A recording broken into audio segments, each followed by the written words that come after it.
hope my truth sets you free. Charging the fee, invested in myself, betting on me. Let's start the show with free. Oh yeah, daddy's little girl.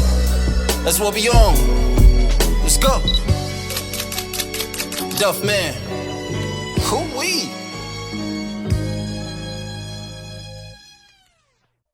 Welcome to episode 1 of Daddy's Little Girl. I am your host, Free. I am here today with a little narrator, a little special guest of mine that's going to help us get through this timeline. We're going to go back to the old school. We're going to go back to a time frame 2003, 2004, over a time frame when me and first met, how that looked, when the transition, when, just my experience with this whole relationship as a whole. So yeah, my boy Duff is going to narrate this for us so we can get this through. Peace. What's up, y'all? Shalom, Duff. Shalom. Thank you for having me. Thank you for coming. I appreciate it. No problem. So we're gonna get into it. You were saying the beginning. Yeah. Take it to the beginning. We're gonna take it to the beginning. So tell us about the beginning, Free. The beginning was magical. The beginning was like a Cinderella story. It was like forever. It was like it was everything. It was Bonnie and Clyde in the beginning. It was so many stories I can tell y'all, but it was really when we fell in love, when I first fell in love, when we was really in this, it was great. We had a little family because we had already his son. What we're doing. Let me tell y'all. Be real transparent. Talk to us. It was one day, so he was beefing with these dudes real bad in the neighborhood, whatever case may be. And we on Freedom and Ashley, right by the BP gas station. Where Freedom Mall. What's the time frame? This is like 2004, I think, or I might have been still in high school, 2003, or my freshman year of college. So 04 off Freedom. Yeah, 04 off Freedom. So it's going up. Yeah, it was going up. So let me. It's happening. How toxic I was. I was terrible. We was driving down the street. The dudes that he seen that he was beefing with was behind us. My African American self decided to, babe, pop the trunk. I go to the trunk and pull out the shotgun on these dudes on the middle of the street. Like the things I did for love, child. It's ooh-wee, the things I did for love. But yeah, I was out in Winston for college. His best friend also went to Winston at that time, so he was the honorary Ram. He was up there all the time. I had my life planned out. I didn't want kids. I didn't, I had everything. And then I got pregnant my second year of college. Second, going on third, somewhere around there.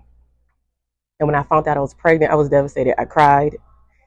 You say you were devastated. I was devastated because I didn't want no children. No children. And I had to tell my daddy first. And I was the first person I told. But my dad gave me, I'm a daddy's little girl. That's the whole point of all this. He just gave me words of encouragement that lifted me up and got me through. But telling my mom was a whole nother story. But we never gonna go there yet. I had to tell even when we found out. I was five weeks pregnant when I found out. Okay. But God don't give you what you want. He give you what you need. Say that. And I'm very thankful for my child. But that's when the shift started happening in our relationship, is when I got pregnant. At that time, I wasn't really doing music, but he was like just pretty much, I don't want to say being a bum, but being a bum to a certain extent. He was just sitting outside with his boys, smoking Blackie Miles, drinking 211s, like that era of life in Charlotte. So having Amaria made him step up as a man to become a man. So that was the transition, but it was hell through my pregnancy because he used to tell me that. I remember one time he told me that I cheated on him, so it wasn't his baby. I almost had an abortion. A lot of people don't know that, to be honest. I almost had an abortion when I was pregnant. I was like probably 5-6 months pregnant. And I was going through, I was just crying. I remember being at my mom's house, sitting on the couch, like, this nigga's putting me through it. Lord, forgive me for saying nigga. Black people, children. This black person's child is put me through it. And I can't have this stress. Like, this is too much. This is unnecessary. But God was like, nah, this is for you. Like, you ain't got no choice. Talk about that though. I wanna go into like you hearing that, because you talking about an abortion as a woman, even though you're saying you didn't want children or a kid. Hearing the voice while all of these other things are going on, did that include praying? Like, yes, that definitely. So that. My relationship with God has always been there. God has never left me since I was a kid. I was praying, like, also repenting and asking God for forgiveness for even getting pregnant, because I know this wasn't, well, it wasn't in my plan, but clearly it was his plan. And to hear him to say, like, nah, why would you do that? For what? So I knew he told me, like, you're gonna be a great mom. Like, why are you worried about it? You're already a great person. You're a great mom to Isaiah. You're great with kids. So what is the issue? So it's more of a me thing, being selfish, because I wasn't ready to share that responsibility with nobody. So I was like, nope, I'm just gonna keep it. This is my baby. This is my baby. I love her. I love her already, because she was growing inside of me and she was doing her things. So it was. So is this changing the devastation? Because these are real words. The reason I wanted you to like just expand on this and go in, because a lot of times people may get urges or hear things, and they may hear what they want to hear, right, and not able to differentiate what you want to hear and what you need to hear. Yes. And it's different voices, as they say. So I'm taking it from this point, when you're telling us to go back, your faith is already strong at this point. You already have a relationship with strong. No, but I had faith. You have faith. I have faith. I had it. My relationship with God has always been, I feel like it's getting stronger in real time. Okay. I always went to church every Sunday. That wasn't it. Even in college, when I came back home, I always make sure I went to church on Sundays. Okay. So God was always in my life. I knew I was always protected by the blood. Like, there was no. You felt like this thing you were asking for, give me this sign about this child, this pregnancy. Was that one of the biggest things at this time you had asked God for? Probably. I can't remember fully of everything, because it's been so long. And that's a compartment. Talk about it, 80s, baby. Talk about it. All the way back into that point. It's a little surface, so just bear with me a little bit. But yeah, that was. But I also, God knew. 2 months later, I found out that Amaria was going to be born with a short leg. Okay. So more stuff. More stuff. We just okay. We're gonna endure some more. God said, "Oh yeah, you thought okay." He every time I think I'm just touching or getting by or getting through or being able to handle a situation, he just throw some more. Uppercut me again. The devastation to the keep this child, to the this is gonna happen. Yeah. With the child. Yeah. So this is happening. This is real time. So what you gonna do? What's your thoughts right here, if you recall? I cried to God. I didn't know. I'm like, God, why would you? Why me? That was my question to God. Why me? I know people say don't question God, but that's my daddy. That's my friend. Like I talk to him like I'll talk to my daddy. Talk to Rodney. So like, why would you do this to me? Like, if I don't even want no kid, then you give me a kid that's gonna be like a physical disability. Like, this is too much for me, Lord. This is too much. But he already told me, like, you're gonna have a testimony. Tomorrow is gonna have a testimony. So I had to swallow that, buckle down, and figure out what was best. I felt like what was best decision to make for her to live a normal life. There was I had to do a lot of research and went to a lot of different hospitals. Okay. We went to the Sinai Hospital, I believe, in Baltimore. I was like 8 months pregnant. So you did just mention we. So Yeah. there with you in this Yes. process. There with me during this process. It took him, just to fast forward hindsight, it took him longer to deal with knowing that our child was going to be born like this than me. Like, I was about to ask that, like, what was his view of it? How did he take it? More shocked, didn't know what to do, how to do it. So, you know, me being me, I'm just going to take the initiative. We're going to figure it out. Let's go. Full throttle. We're gonna do what's best for her. What I feel like was best. We're gonna pray about it. We're gonna talk to God about it, and that's just what it is. I got introduced to the Sinai Hospital. I got introduced to Shriners Hospital in Greenville, South Carolina, and I think we went to another place. One place they wanted to do limb lengthening, which meant that she'll be in surgeries majority of her life, but they will lengthen her leg because it was her femur bone she was born with a short femur bone. That's what I'm trying to say. Okay. And a partial hip. So she had 2 negatives against her when she was inside. Wow. So they will lengthen her femur bone to make it a normal size femur bone.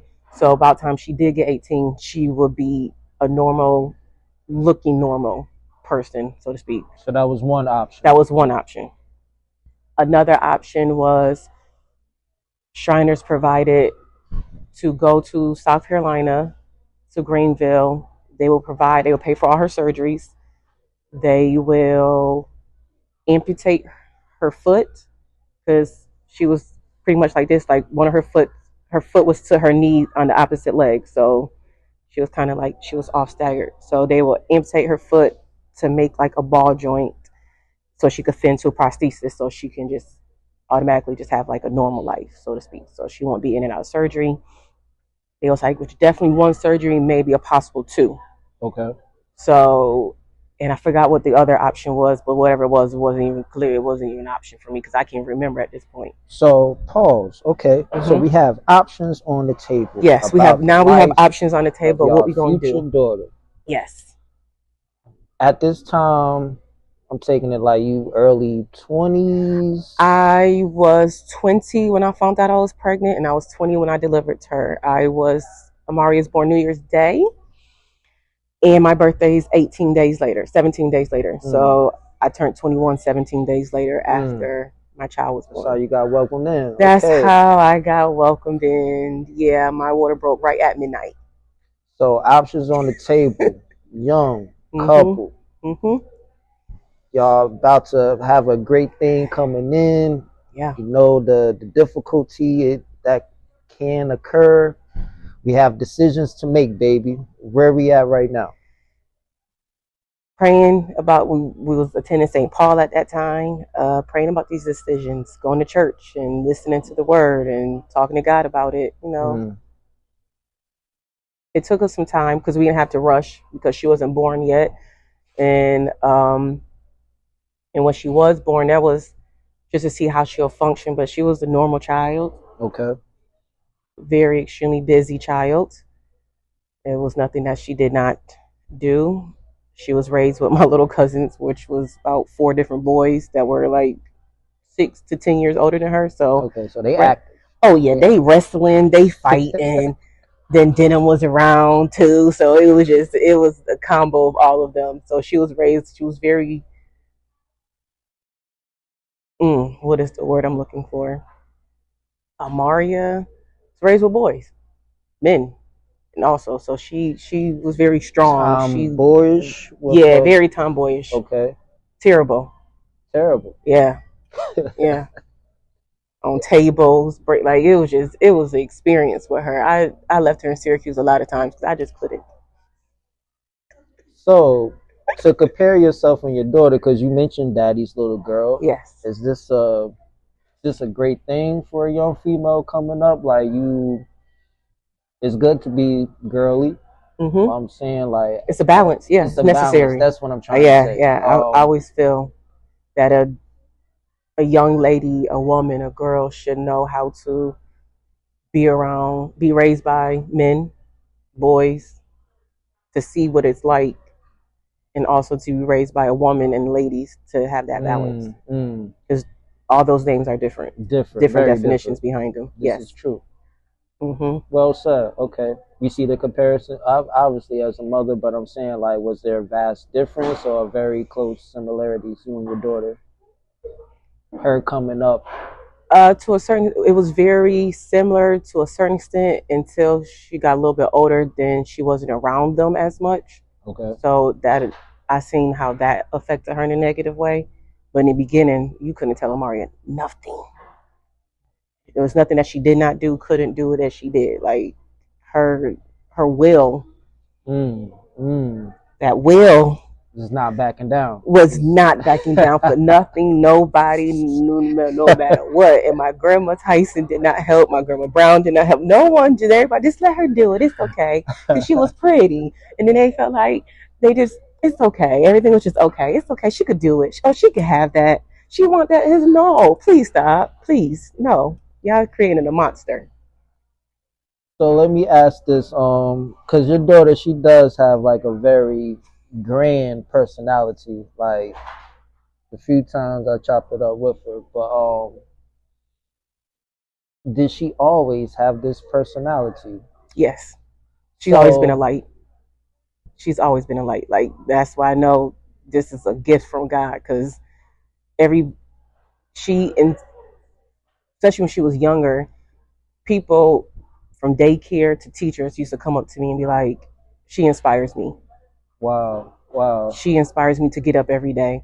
No matter what my body's going through, I see her and she keeps pushing. Nothing don't stop her. She's unstoppable.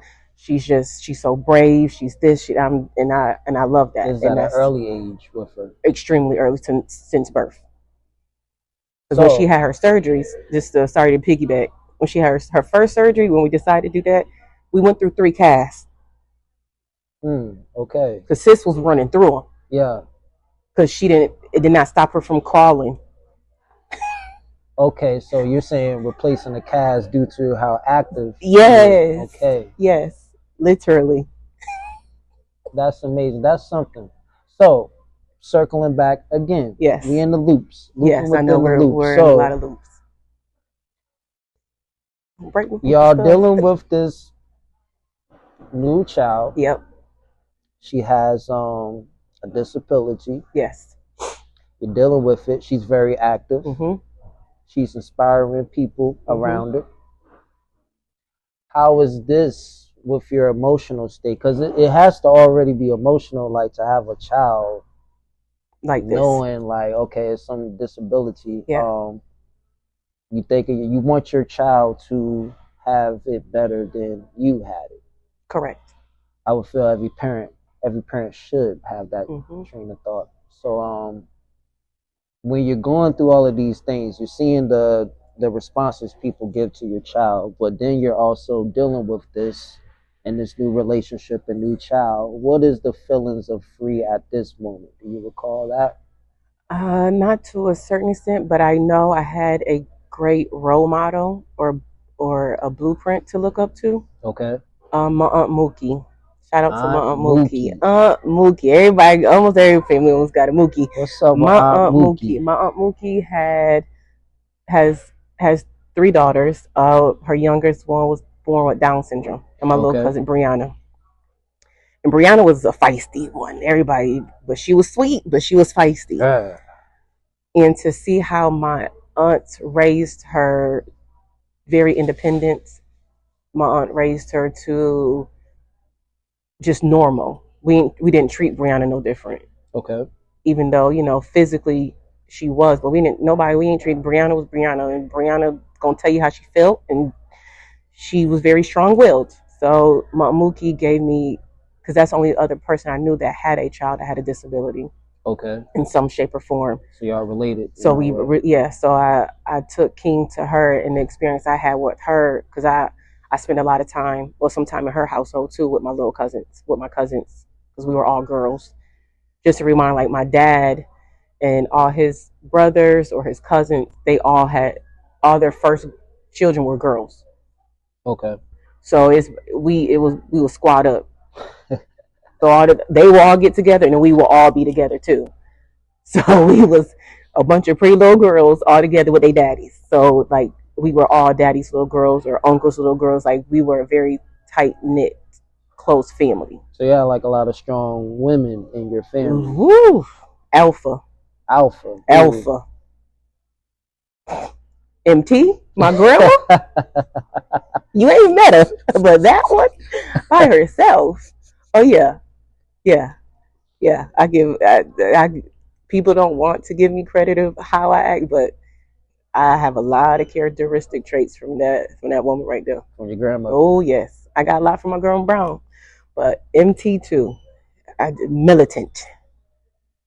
You would think she was an army brat the way she raised us, but she wasn't. But that's a whole nother conversation. So we're gonna get into MT later. more MT future her episodes. own, MT is her own show, her own entity. Yes. Okay. All right. So you're dealing with life. Yes. Things are going. Would you consider things going great, or is just new territory? Just a learning curve? It's a new territory. It's a learning curve. It is walking by faith and not by sight, literally. But you and are embracing it as one. Okay. Yes. So, majority of the time in the beginning, we were embracing it at one. Yes. All right. So you mentioned the shift. Mm-hmm. As far as with your daughter being born and everything, is there any new shifts, or does this new shift go? How does this change? New shift, but also a flashback of previous of behavior traits I've seen in him. Like I know it was I don't know how old Amari was when that's when I first time I realized he cheated on me. And it was just like, bruh. I sit here, just had your baby. I helped take care of your other son, and you do this. You like caught him, or you like hear about it? I believe I caught him. It was someone that we knew too, it was like a mutual friend of ours as well. So it was just like, or more of his mutual. I don't know how you want to put it, but it was devastating for me. So I just remember me being in one of the rooms at a house that we lived in and just crying, and him apologizing, but it was always a blame. Or I don't know how to handle this, or I don't know how to deal with this type of thing. It's like, that's, to me, it's a cop out. Gotcha. Yeah. So you mentioned the word devastating again. Mm-hmm. How do you go back to God? How do you deal with this? God is always there. God is always there. He never leave me nor forsake me. I may have steered away. I may have, done things that he may not wanted me to do. May not know he didn't want me to do. However, I was fighting for love. I was fighting for a family. And that's the one thing that I've always wanted, was to be loved and to have a family. Being the only child, things is different for me, for outlook, for his family. Gotcha. Yeah, so it plays a role in the things that I personally want in life. So after you release, we're going to call that release, as far as crying and everything, the devastation. Come on, release. Right? So when you release, get your balance back, right? And, after release, it usually goes to conversation. You say you're fighting for your family. Yeah. So what are the responses when you have this conversation and you talking to this man? It's apologetic. It is, at the time, hopefully thinking, it's sincere. I'm taking as it being sincere. It was whatever I needed to make it right. I just want to make you happy. Always said these things. All I want to do is make you happy for the rest of your life. Like, that was something he's always told me since I've met him. I just want to make you happy for the rest of your life. Whatever you need, I'm here. Right. So I took it face value.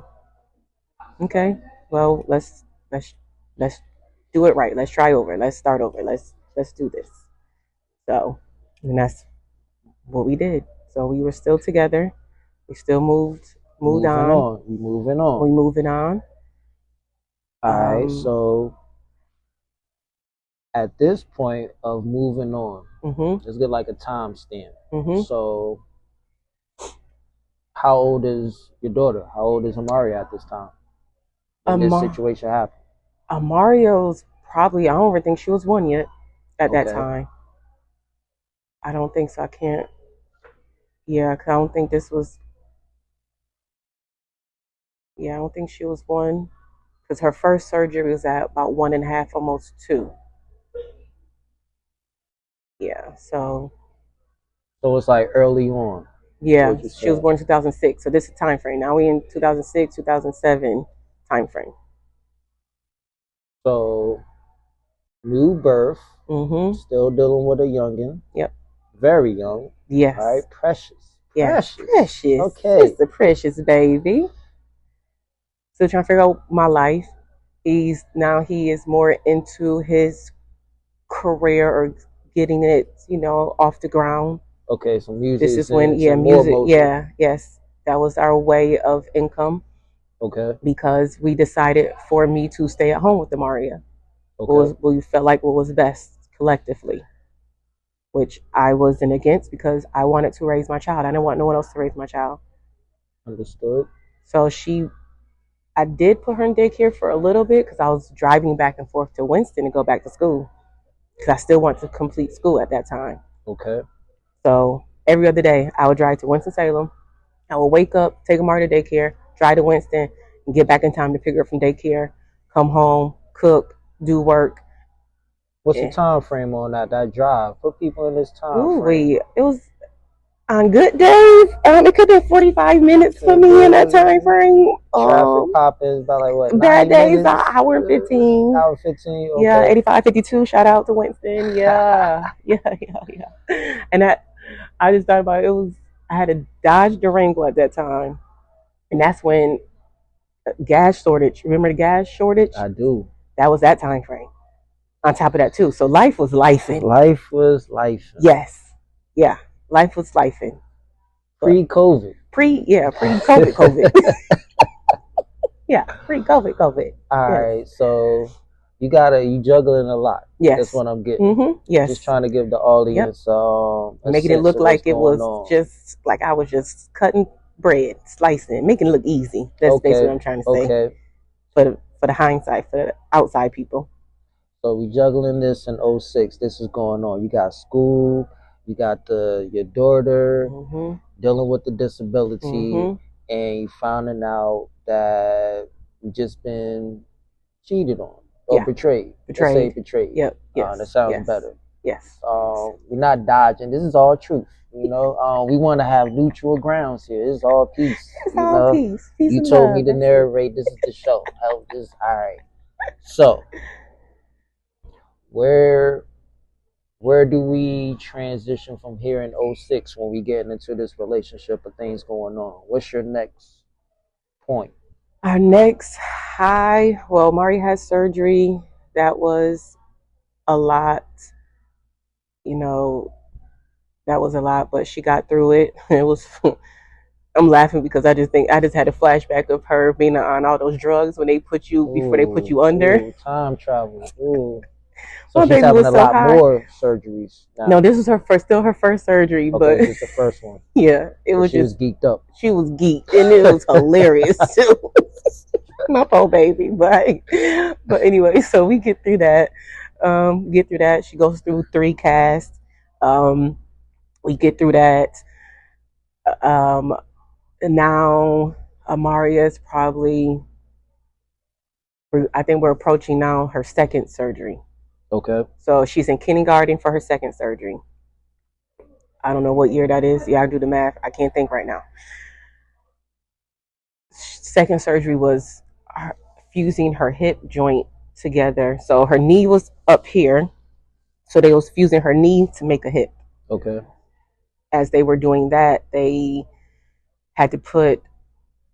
this little contraction that had like 3 long pins. It was about this long in her, from her knee joint all the way up, and screws. She had about 6 screws and 3 Wow. needles all inside of her. So she had to be in a wheelchair. She was wheelchair bound for months. Wow. Okay. So that was a lot to prepare for. So she couldn't get it wet. It was just, and as active as she is, I'm like, Lord, I don't know how this gonna work. This baby, my baby sitting down for how many months, and she can't be active as she's been. And previously, before that, Amari was in ballet. She was in tap. She was in, wow. like, it was nothing that she was in that she couldn't do. Do you recall her having like any significant impact when this occurred? So yes, the major impact that has still stuck with me to this day was the night she had surgery. We're in the hospital. She kept saying, "Mommy, I'm in pain. It hurt. It hurt. It hurt." I'm like, and I'm watching her IV and it's dripping. I'm like, my baby ain't have no, because they also gave her epidural to do this surgery. Okay. So I'm like, my baby ain't getting no pain medicine. Like, bro, my baby just had this major surgery with all these pins and needles, and she's in pain. Like sober. She looks at me in her bed and says, "Mommy, why did God make me this way?" Having to keep your composure and be strong for somebody else and yourself, keeping it together, but delivering a message and figuring out the message to say, because you just said I know who has the answer, right? Yeah. So you're still in the moment. You got to get the answer, come back, be composed, say it to your daughter, make it make sense for her. Yes. True consoling thing. Yeah. 5. That's a lot of gangster stuff that we're saying to the audience in regards to being a parent. Do you, at this point in your life, are you saying your daughter is like between 1st, 2nd grade?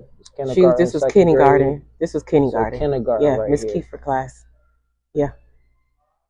Shout out to Miss Kiefer. Sorry. Shout out to her. Yeah, she was a great. All my daughter's teachers were great, but Miss Kiefer, yeah. Shout out to Miss Kiefer. Because that was a process that she also, because Amari had to go to school in a wheelchair, and she was beyond helpful. Okay. Yeah. It was a process for all. We all had to prepare for the unknown of how we want to help Amari through this. And she was a great help. Delivering that message, I wanted to circle back to it and put emphasis on it for the people, like just to be able to deliver that message to your daughter, to somebody you love, and basically uplifting them as you uplift yourself. What is the thing that are the things that you've learned from that you can tell people? Because that's a lot of faith right there. And it really takes much more than faith, just even based on how you explain what you had to do and saying it now, making sense of it. But is there anything that you really learned that you're still applying right now from that moment of you having to do that? Endure. Just endure. Just endure. Long suffering. It's a real thing. We look up definitions. Come on, let's go. Right? Let's look them up. That's our thing. Absolutely. Right? You're looking up definitions. And naturally we know endure is like taking on something, like dealing with it, right? But like, let's get to the details. Let's get in. Yeah, let's get to the details. We like God is very detail oriented. He's and that's why we have to do it. Top tier of details. Yes. So I get this stuff on my head. I can't take credit for this stuff. Right? I can't either. Thank you, Jesus. To God be the glory. So we pull up endure and 2 definitions that it has. Okay. First one is it says suffer. Okay. In parentheses, it has something painful or difficult, but suffer patiently. That's the first definition, to suffer patiently. Yeah. The second definition of endure is to remain in existence, to last. Yeah. So it's like, it really is a marathon race. Yes. Because it's not over. Even though my daughter's 19, this is still relevant for this day in real time. It remains in existence. It remains in existence. Absolutely. This has been an everyday struggle. It's not easy to raise a child with a physical disability. It ain't easy to raise a child with a mental disability. It's not easy to raise a child, period. And adding some other elements on top of it, it's more challenging, especially to be at a young age. So, yeah, endure. I'm looking at this first definition of endure, and it mentions, it says something painful or difficult, but to suffer patiently.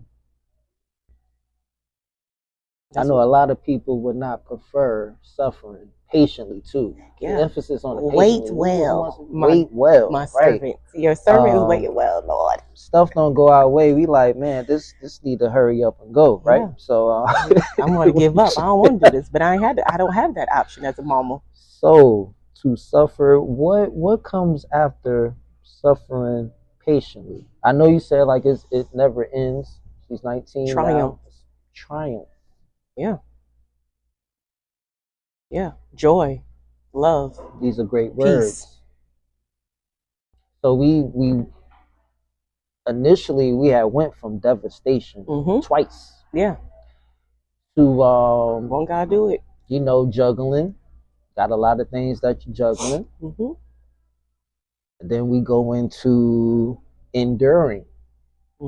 Having to step out of your character, deliver a message, find the strength, find more strength. Ooh. Ooh. Ooh. The way you make it sound, This is how it's sounding to I'm in the audience. I'm just like the audience. Let's and go. Just hearing this. But we really want to know, like, these lessons. You say triumph. These are great words. It started off like you didn't prefer when I'm taking it. Didn't know what it would be. Let's say that. I didn't. It's unknown. Unknown. It's literally the unknown. Yes. Let's go back a little bit before we get into how do we get into the triumph and these great feelings. Of course, it's a journey. So we're at the point you said your daughter's in kindergarten and whatnot, and she asked that you deliver that. Okay, so we continue to go on the journey. Any other impactful moments that were very significant before we really get into this triumph? Me and got engaged maybe 2 years after that, or somewhere around that time. She might have been like first or second grade. Okay. That was our first engagement. So we come from the devastation. We panned out. This is conversations then. Y'all done had these tough conversations. Got faith in each other. Yeah, that happened. Forgiveness. Is that forgiveness? Yeah, Yep. You know what? What Matthew something is, you forgive 77 times 7. God gave this number. That's what forgiveness is, and that's what I guess I just hound down to. You said this is in Matthew. I believe so. With forgiveness. Yeah. Matthew chapter 18, 21. verses 21 through 22. We were talking about forgiveness.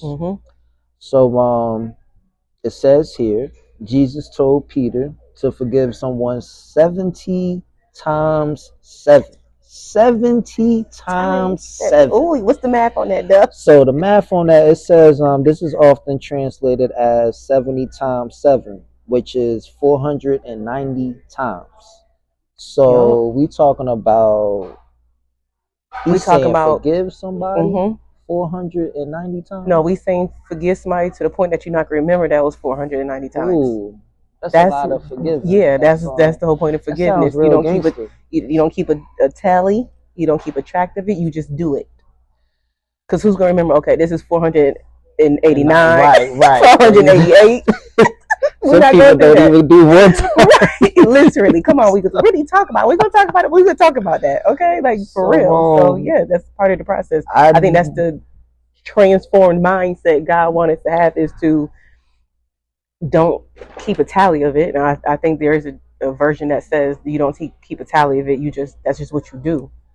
So we're not gonna. But that is just that many times. I knew that number was high, 490. That's very high. That's Never very knew high. about this scripture. Welcome. You put me on. All right, I'm learning with y'all. All right, so yes, that's so that's real gangster to me. How I'm taking this in, because we can just be in denial and say I'm not apologizing, and that's way easier than 490 times. Yeah, that's we don't do the easy way though. We don't do the easy way. God is not for the weak-hearted. All right, no, so come on, talk about it. What's that you used to hit me with? Still hit me with, right? My response. My response is my responsibility. Shout out to my bishop for that. Yeah, my response is my responsibility. Absolutely, yeah. What you gonna do? That's what that's. So that is the question. To forgive, it's very easy. It sounds like to destroy something or be in denial and not deal with it, opposed to forgiving, going back. They may not even accept your 489 apology. No, they don't have to. It's for you. It ain't for them. It's for you. It's not for them. So pride comes. That's a word that comes up when I think about people not willing to forgive. Lord, forgive me for my pride, because I know I've been prideful. I've been there too. Yeah. And thank you, Jesus. Glad to get out of that. Still learning. But over the hump. Yes. Yeah. Over the hump. Yeah. Right? First step is acknowledgement. Let's talk about it now. Let's talk about pride, it now. Jesus. Yeah. Ooh-wee. Ooh, so that is they definitely may not accept your forgiveness the first few times. So that basically Jesus is saying, don't trip, don't get mad that it's not going your way. When you damn, I'm apologizing. So yeah, you ain't accepting me. I gotta keep doing it. Ooh, that's not the heart posture you're supposed to have. Heart posture. Yeah. So we get engaged. Engagement was fire, really dope engagement. Okay. So that was a highlight. Our favorite thing to do was like go to the movie. So we got engaged Valentine's Day, watching the movie Valentine's Day. And the manager came in and was like, Mr. You gotta leave. And it was like, I'm like, what is going on? Then, mind you, the movie theater is packed. And he gets on one knee and proposes, and the whole theater just go crazy. And he did kind of like a you got punked. Yeah, kind of like a you got punked type thing. So yeah, so we got engaged. So I'm excited about being engaged. I'm looking for venues. I'm like planning my wedding. I'm just like, oh, this is really happening. I'm at an all-time peak high. 2 months later, over. You said 2 months. No, probably not even that. Yeah, hold up. Time out. It went that quick. It was like highs and lows. That was. Because you just had a Kool-Aid smile on your face with this. The whole engagement thing, the movie thing. Yes, it was fire. That was a dope engagement. And then you said, then my other homegirl, she got engaged that day too. So it was just like, dang, everybody, this is great. Love is in the air. Love is in the air. That's when I met someone else. I felt like it was the love of my life as well. Me and separated for about 3.5 years during that time frame. That was a long time we broke up. Like we broke up on and off throughout the course of before, Maria, but I just can't remember the time frames of that also. Okay. And I think we probably broke up maybe a couple more times before we got actually married. Okay. Before we got to 2018. So I think we got back together 2014, 15-ish, I believe. Okay. But I'm gonna be honest, I wasn't ish. You were not ish. Can you pull back a layer on that, Miss Tyson? You were not ish. I realized after we got back together, I enjoyed my single season. Had a great time during my single season. We got back together, but it was something that still was off. And me, I still felt like my needs, my wants, my desires wasn't being fulfilled by him. So I was also going searching for him in other people, other men, just to have, you know, that companionship, that friendship with men. Also, God revealed to me in my later years that I also had like I think I talked to you about this before, like I guess we're gonna call it a bitterness. I had a bitterness towards guys, so I used to use my gift of my looks